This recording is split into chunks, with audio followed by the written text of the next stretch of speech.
Bonjour à tous, alors vous préparez vos vacances, vous avez envie de partir surfer au chaud sous le soleil du Maroc. En été comme en hiver, il y a des bonnes conditions de surf.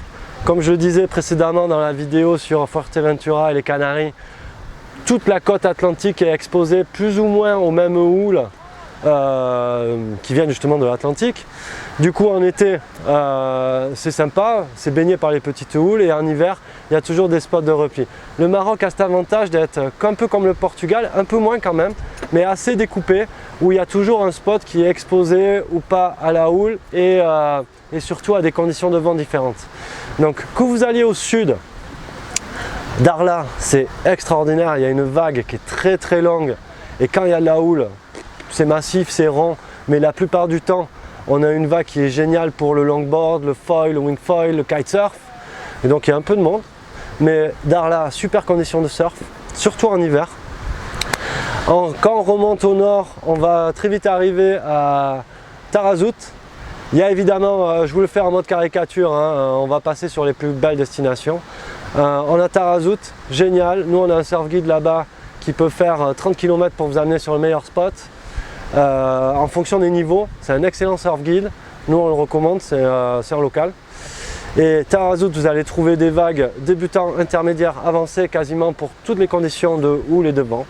C'est ça qui est génial. Si vous remontez au nord, vous allez arriver à Imswan et c'est un peu pareil. Sur une toute petite zone, vous allez avoir une très longue vague, une des plus longues vagues du monde, qui est géniale, que vous soyez en shortboard, en mousse ou en longboard.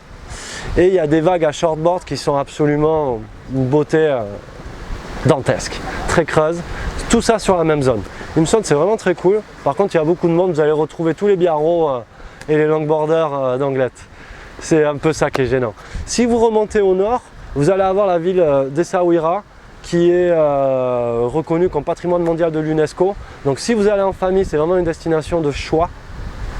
Et là-bas, on a un local qui nous fait du kitesurf, qui nous donne des cours de kitesurf et de surf en ambiance locale.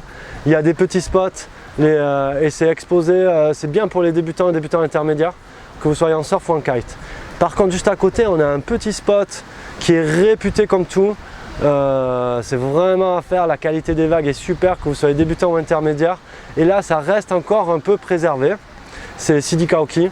Bon, à partir du moment où on en parle et que vous m'écoutez, vous pouvez considérer que c'est très populaire, mais ça reste par rapport à Essaouira, Tarazout, Imswan, un petit bijou préservé. Après, il y a plein de spots au nord, on en reparlera dans des vidéos ultérieures, mais voilà mon choix entre Dakhla, Tarazout, Imswan, Sidi Kaouki et Essaouira, c'est à la même distance de l'aéroport. Voilà, sur ces 5 spots, il y a vraiment de quoi faire.